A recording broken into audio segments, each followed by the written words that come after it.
First day of school. Yay! You look so cute. How do you feel? 8th grade? Good. 8th grade.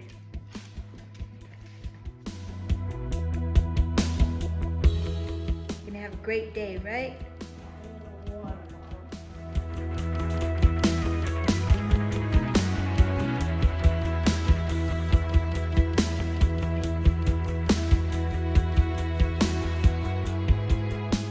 Alright, time to wash my car. Oh my goodness, it's a mess. I'm just gonna wash it.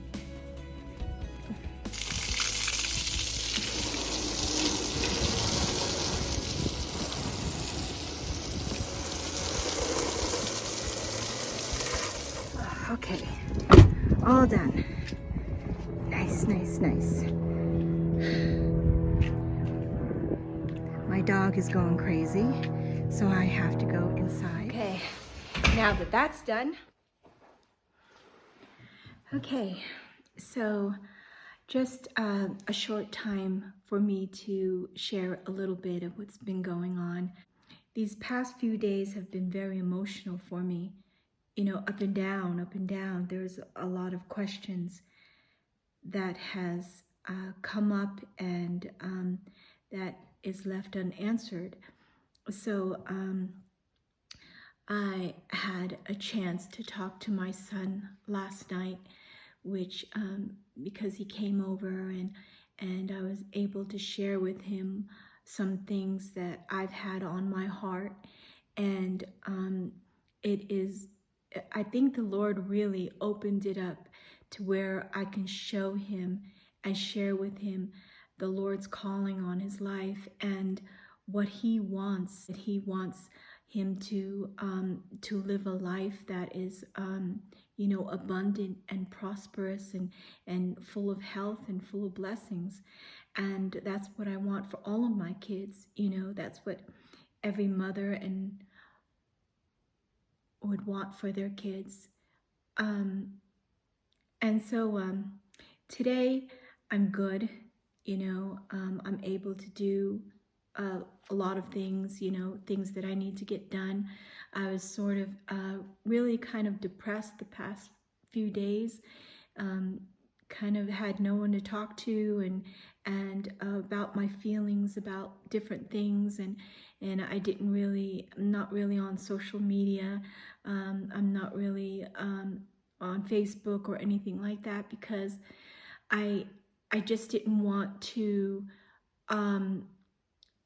maybe express some things that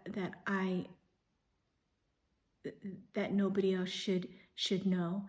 And I love my mother, and I believe she cared about all of us and loved me in her way.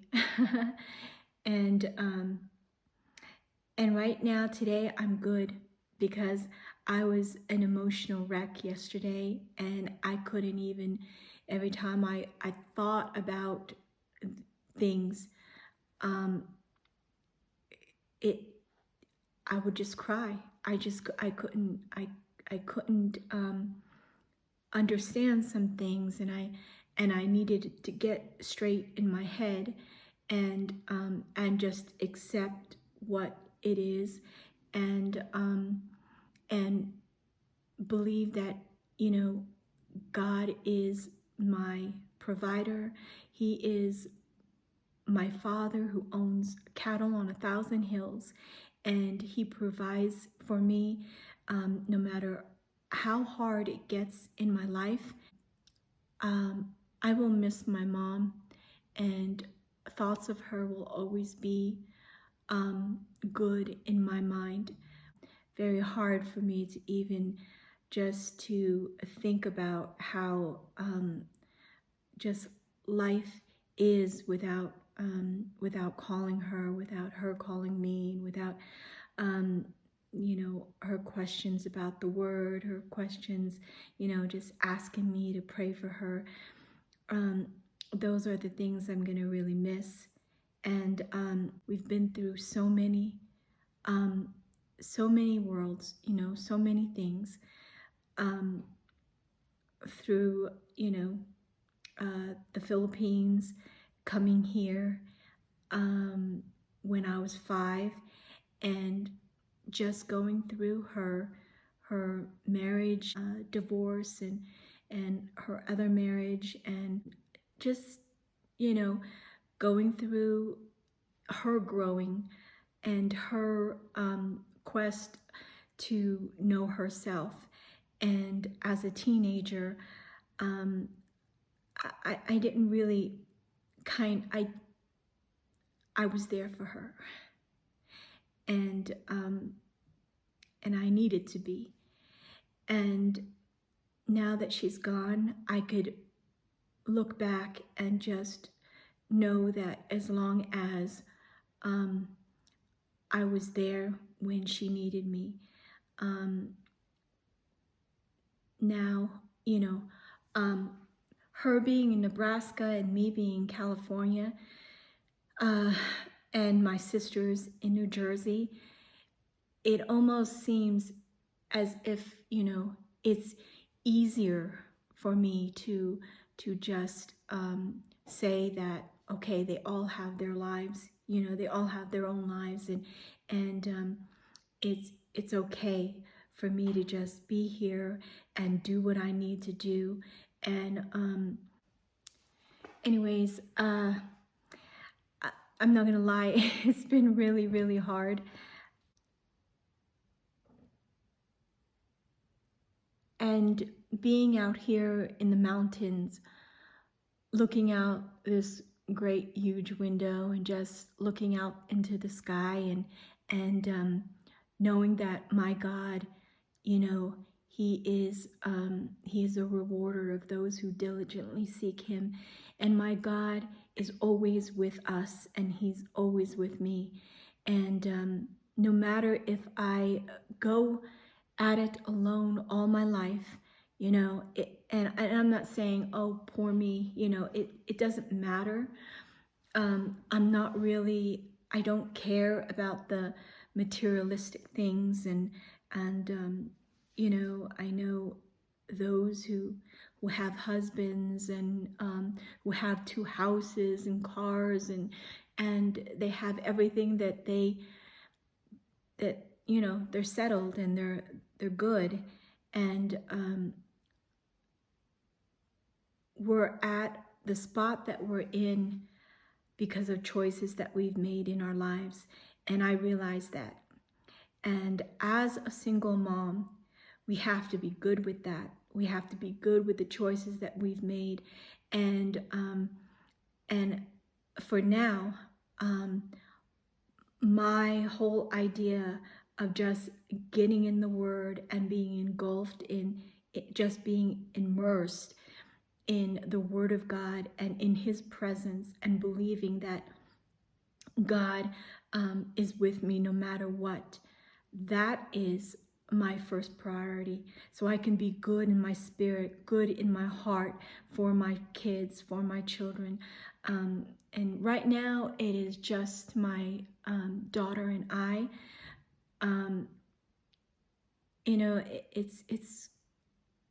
It's been a crazy year, and it's been a crazy 2 years with the COVID and all of this other stuff. And since COVID started, my older daughter has been with her dad, and decided to just live there and stay there. And that has been a heartbreak for me as well, feeling like, and she's going through her own thing as a teenager, and I had to come to grips with that as well.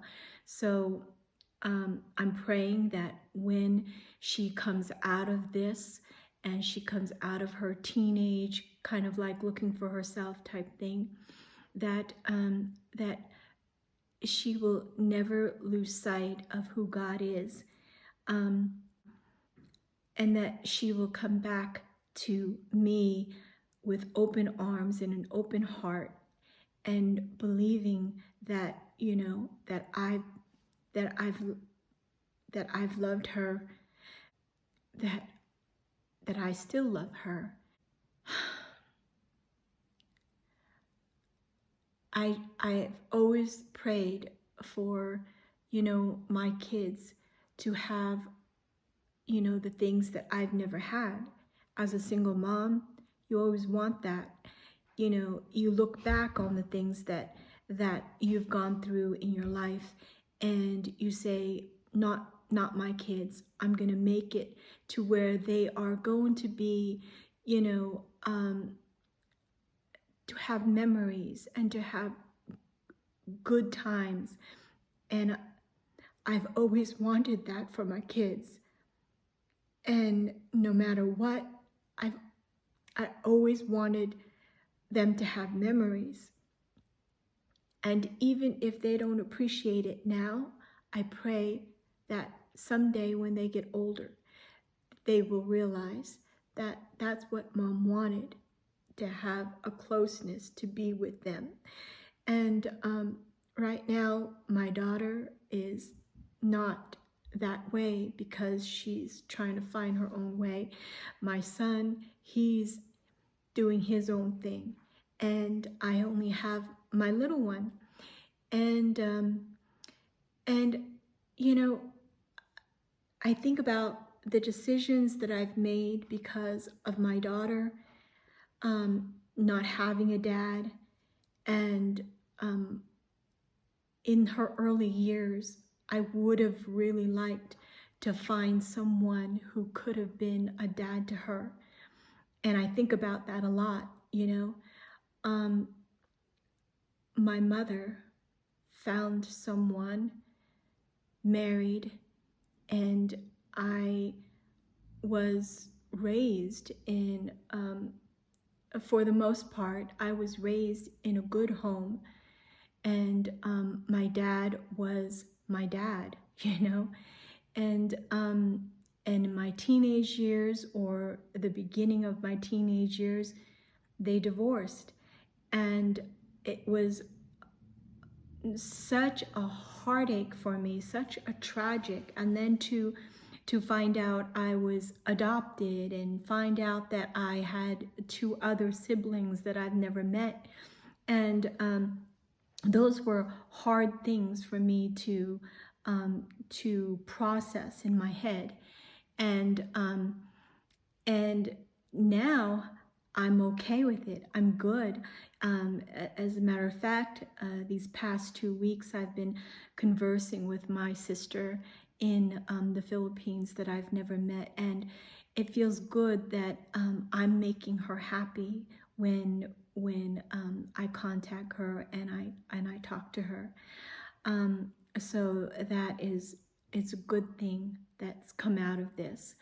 And there's a lot of, like I said, there's a lot of questions that's left unanswered, and I'll probably never get them answered because my mom is gone. But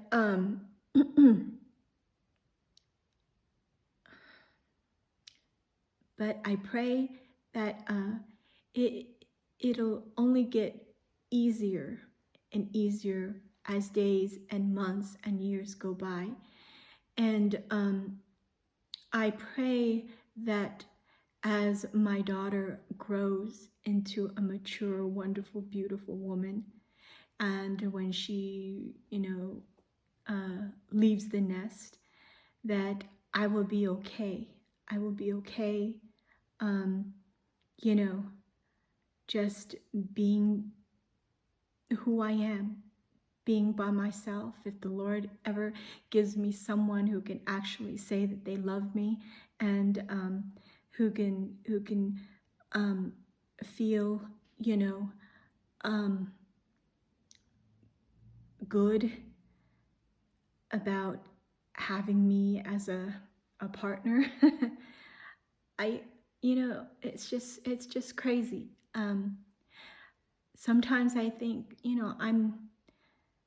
what's wrong with me? Am I that bad?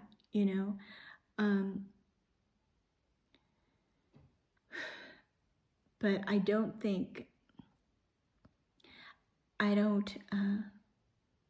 I don't want to think about that. If it's hard to say, I love you to someone, then I think I don't know, there's a lot more going on. Perhaps,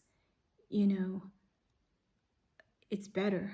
It's better to be apart. It's better not to marry someone who cannot express their need of covenant relationship.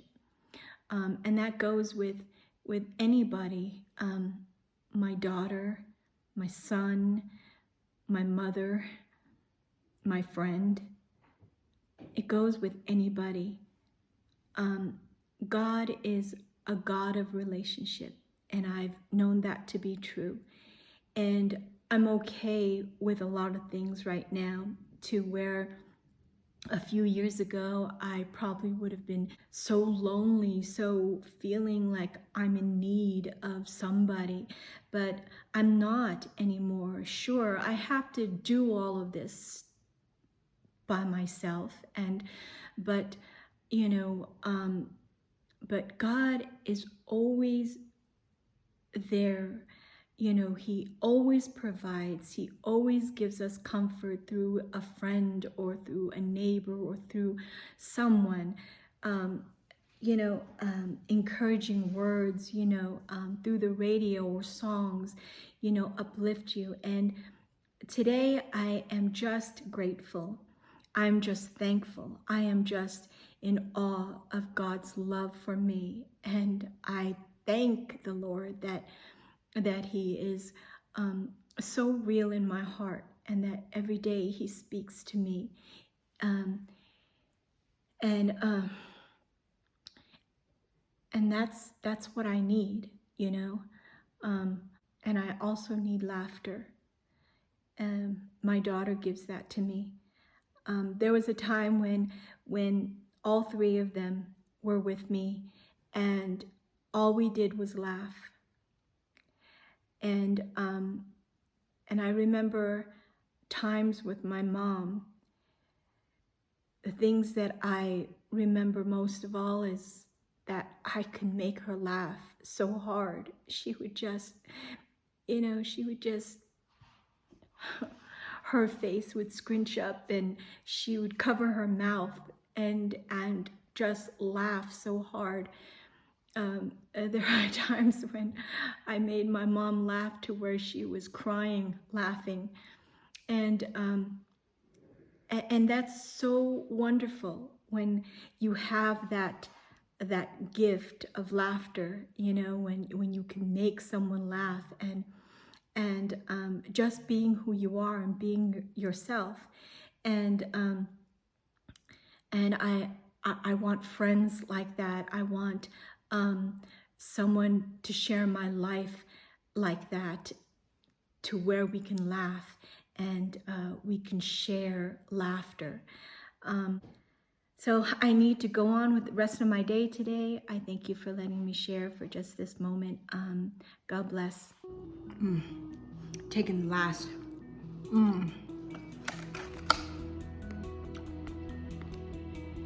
Blackberries are so good for you, and they're so delicious. I could have eaten this whole thing, but me and my daughter shared it. It's so good. Okay, so I'm making this really cool treat for Ziane and I today when she comes home from school. It's really healthy, so I'm just going to peel these bananas, and then I'm going to cover them with all the things that I really like, and then stick them in the freezer. So here we go.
go in the freezer.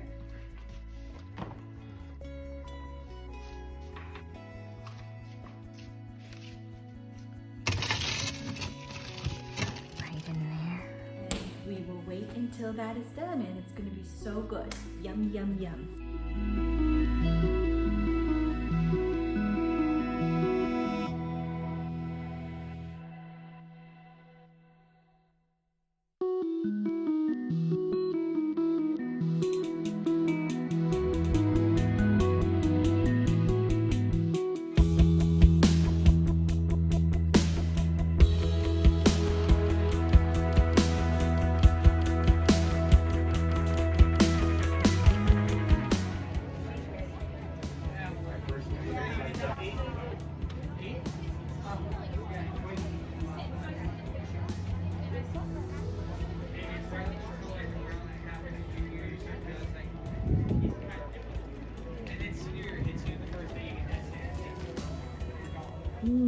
Yummy, yummy. Is it good?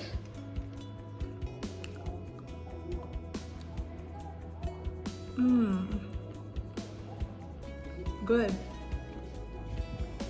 Here at the park, again, just walking the dog, and look how beautiful that is.